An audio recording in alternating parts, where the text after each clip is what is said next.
Hello বন্ধুরা, আজ আপনাদের নিয়ে যাব কলকাতার দক্ষিণেশ্বরে 4টি মন্দির দর্শনে। তো কিভাবে যাবেন? হাওড়া দিয়ে মেট্রো করে চলে আসুন দক্ষিণেশ্বর, বা শিয়ালদা থেকে ট্রেনে চেপে চলে আসুন ডানকুনি লোকাল ধরে দক্ষিণেশ্বর, বা আপনারা যদি বাসে আসতে চান চলে আসুন, বাসে করেও আসতে পারবেন। তো আমি চলে এলাম দক্ষিণেশ্বর এসে আপনারা সোজাসুজি চলে যান গঙ্গা নদীর দিকে। তো গঙ্গা নদীর দিকে আপনারা যদি স্নান করতে চান সকালবেলা স্নান করে নিন, বা একটু ঘোরাঘুরি, নদীর প্রকৃতির হাওয়া খুব ভালো লাগবে ওখান দিয়ে। আপনারা যদি মনে করেন আপনারা সকাল সকাল মাকে পুজো দিয়ে দিন, কারণ সকালবেলা মাকে পুজো দিলে ভিড়টাই কম থাকে, তো সুস্থভাবে মাকে পুজো দিতে পারবেন।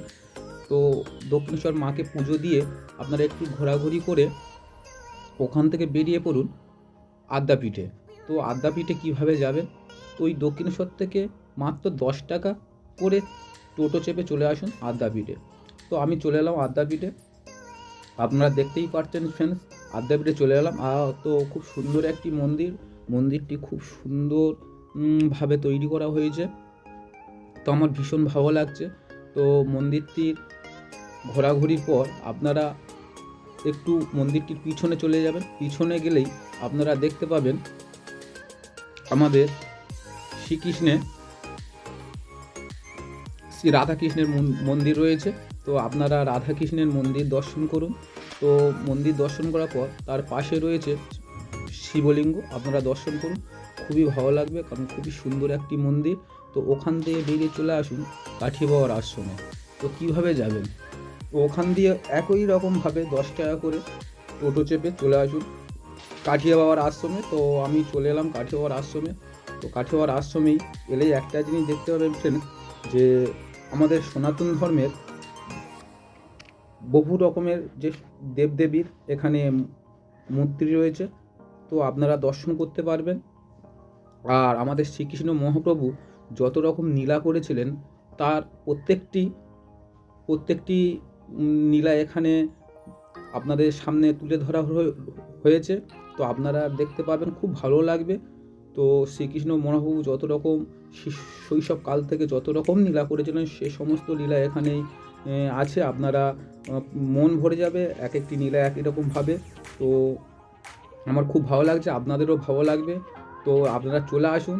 আর এই কাঠি বাবার আশ্রমে এসে আপনারা যদি মনে করেন যে এখানে ভোগ খাবেন, তো আপনারা প্রথমে এসে মাত্র কুপনও কাটতে পারবেন। কেটে আপনারা আমাদের এই মন্দিরটি খুব সুন্দর দেখে মন ভরে যাবে, আপনারা চলে আসুন। তো এক কথা বলা যাবে যে সত্যি কলকাতার মধ্যে এত সুন্দর মন্দির রয়েছে, তো ভাবাই যায় না। তো এইখানে এলেই আপনাদের আমি বলতে চাই যে মনে করবেন যে আমরা সত্যি সত্যি বৃন্দাবনে চলে এলাম।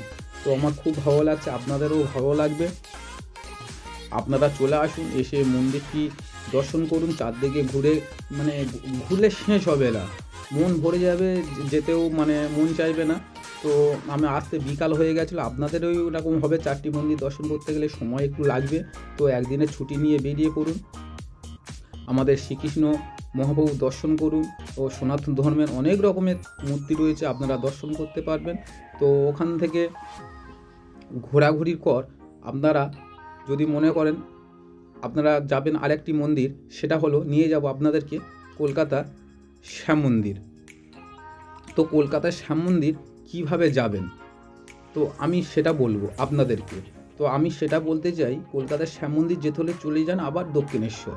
তো দক্ষিণেশ্বর না গেলেই 5 থেকে 7 মিনিট হেঁটে গেলেই দেখতে পাবেন শ্যাম মন্দির। বা আপনারা যদি মনে করেন যে এখান দিয়ে যাবো, তো কাঠিয়া বাবার আশ্রম থেকে রিক্সা করেও যেতে পারেন, মাত্র 20 টাকা ভাড়া নিয়ে চলে যান কাঠিয়া বাবার আশ্রমে, শ্যাম মন্দিরে। তো আমি শ্যাম মন্দির চলে এলাম। শ্যাম মন্দিরে আপনারা দেখতেই পাচ্ছেন শ্যাম মন্দির কত সুন্দরভাবে একটি মন্দিরটি তৈরি হয়েছে। তো ভিতরে আমাদের মহাপ্রভুর মূর্তি রয়েছে। তো ভিতরে ক্যামেরা অ্যালাউ নেই, যে সমস্ত জিনিস দেখালাম সেটা তো ক্যামেরা অ্যালাউ নেই, আপনারা দেখতে পাচ্ছেন। তো ফ্রেন্ডস, একটাই কথা বলবো, এই ভিডিওটি কেমন হয়েছে আপনারা অবশ্যই করে আমাকে জানাবেন। আর যদি ভিডিওটি ভালো লেগে থাকে তাহলে লাইক, কমেন্ট ও শেয়ার করে যাবেন।